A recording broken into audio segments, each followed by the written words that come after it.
What's up, guys? Here's a cool project I just did on a Saturday night. I wanted to start bringing my work holding into my Fusion 360 models, and so I found this really great video called Fusion 360 Parametric Vise by Mechanical Advantage. Go check him out if you want to do this kind of thing. But he steps you through how to model up a vise that changes with your parameters. So I made two.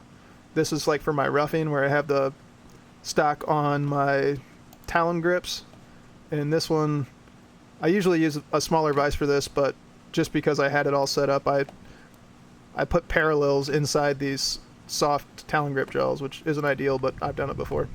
And so you can actually go ahead and just change these, and they update in real time. I can make like those parallels thicker if I wanted to. I got some 1/2-inch ones.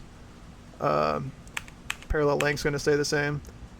Thickness, you can go 1.25 inch, stock length 6. But here's what's really cool is when you update your stock width, it moves the jaws. So watch them come in. Boom. That's pretty sweet. So if you guys want to do this, it's really useful for like multi-axis stuff, which is, spoiler alert, that's kind of why I'm getting into this. So if you want to do this for yourself, go check out Mechanical Advantage on YouTube. Thanks.